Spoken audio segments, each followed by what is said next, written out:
ኢትዮጵያ አረንጓዴ ኢኮኖሚን ለመገንባት በመታደርገው ጥረት ውስጥ ለታዳሽ ኃይል ዘርፍ በሰጠችው ትኩረት ለውጥ ያመጣች መሆኑ ተገለጸ። እንዲሁም አስተማማኝና ዘላቂ የኃይል ምንጭን ለመፍጠር በተሰሩ ስራዎችና ለንጹህ ውሃ አቅርቦት በተሰጠው ትኩረት ሚሊዮኖች ተጠቃሚ መሆናቸውን የኢፌዴሪ ምክትል ጠቅላይ ሚኒስትር ተመስገን ጥሩነህ ተናግሯል። የውሃና ኢነርጂ ሚኒስቴር ያዘጋጀውና ኢትዮጵያ በውሃና ኢነርጂ ዘርፍ ያላትን እምቅ ሀብቶች ወደ ተለያዩ ልማቶች በመቀየር ተጠቃሚ በምትሆንበት ሁኔታ ላይ ከዘርፉ ባለድርሻ አካላት ጋር ምክክር በሚደረግበት ሁለተኛው ሀገር አቀፍ የውሃና ኢነርጂ ሳምንት በሳይንስ ሙዚየም ተከፍቷል። ምክትል ጠቅላይ ሚኒስትር ተመስገን ጥሩነህ ሁለተኛውን የኢትዮጵያ ውሃና ኢነርጂ ሳምንትን በይፋ በከፈቱበት ወቅት ኢትዮጵያ ባለፉት ዓመታት ያላትን እምቅ የውሃ ሀብት ወደ ጥቅም ለመቀየር በውሃና ኢነርጂ ዘርፍ በሰራቻቸው ስራዎች አበረታች ለውጥ መምጣቱን ገልጿል።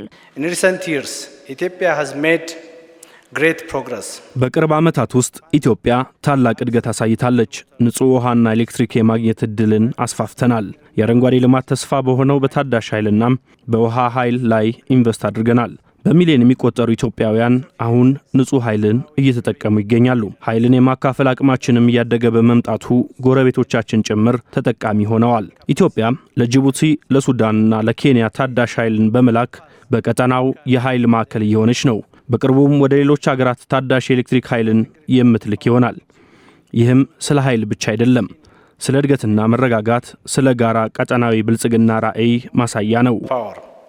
It is about prosperity, it is about stability, it is about hope shared across borders. ኢትዮጵያ ወደ ኢንዱስትሪ መር ኢኮኖሚ በምታደርገው ግስጋሴ የኤነርጂ ኃይል ተደራሽነት ቁልፍ ስፍራ የሚይዝ በመሆኑ የኤሌክትሪክ ኃይል አማራጮችን ለማስፋት የተሰራ መሆኑ ተነስቷል። በአሁኑ ወቅት የሀገሪቱ ዋነኛ የኃይል ምንጭ ከሆነው ሃይድሮኤሌክትሪክ በተጨማሪ የንፋስ፣ የጂኦተርማልና የኒውክሌር ኃይል አማራጮችን ለማስፋት እየተሰራ መሆኑን የውሃና ኢነርጂ ሚኒስትር ሀብታሙ ይተፋ ጠቁመዋል። ወደ ኒውክሌር እየገባን ያለ ነው። ትልቁ የኒውክሌር ጥቅም አካባቢን የማይበክል በዓለም ላይ የተለመደ በጣም ብዙ ሀገሮች የሚጠቀሙበት ብዙ ሀገሮች ለውጥ ያመጡበት አንዱ ቢኖር የኒውክሌር ኃይል ነው ማለት ነው። ይሄን ኢትዮጵያ አሁን ጀምራለች። አሁን ትልቁን ድርሻ ይዞ ያለው ኢትዮጵያ የኃይል ምንጭ ሃይድሮ ፓወር ነው። ይሄንን ነው ሚክስ ለማስተካከል እየሰራን ያለን እንደ ሀገር።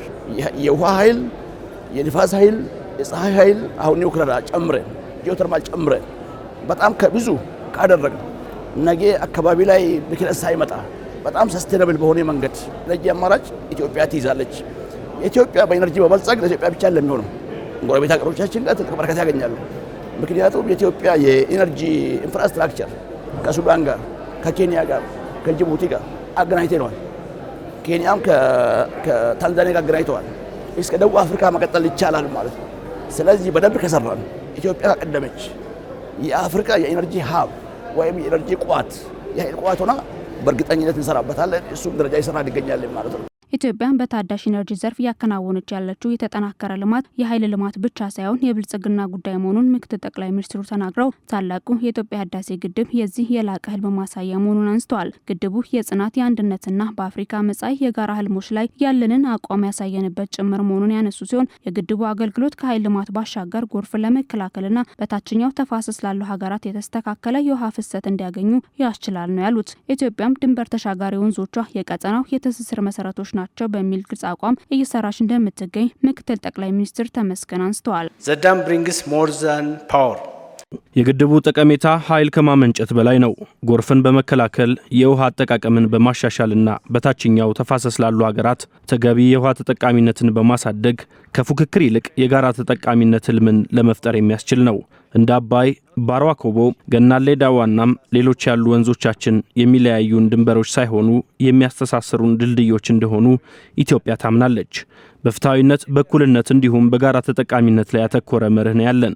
ለዚህም ነው ከሁሉም ጎረቤቶቻችን ጋር ለትብብርና ለውይይት ጽኑ ቁርጠኝነት ያለን። That's why we remain committed to cooperation and dialogue with all our neighbors. በአረንጓዴ አሻራ መርሃ ግብር ኢትዮጵያ ለራሷ ብቻ ሳይሆን ለአፍሪካና ለዓለም መትረፍ የሚችል ስራ እየሰራች መሆኑን አንስተው ከተተከሉት 48 ቢሊዮን ችግኞች መካከል 1/3 የሚሆነው በአባይ ተፋሰስ የተተከለ ስለመሆኑም ገልጸዋል። ይህም ለሌሎች ሀገራት ፋይዳው የላቀ መሆኑን አንስተዋል። ኢኮኖሚያችን እያደገ ከመሆኑ ጋር ተያይዞ የባህር በር ማግኘት ለነጋችን ዋስትና የሚሰጥ ነው ያሉት ምክትል ጠቅላይ ሚኒስትሩ ይህ ልዩ ጥቅም የማግኘት ፍላጎት ሳይሆን መሰረታዊ ጥያቄ መሆኑን አስገንዝበዋል። ኢትዮጵያም ሰላማዊ፣ ዘላቂና የጋራ ተጠቃሚ ነትን የሚያሳድግ የባህር በር ለማግኘት በሚያስችል መልኩ ከጎረቤቶቿ ጋር በቅርበት እየሰራች ነው ብለዋል።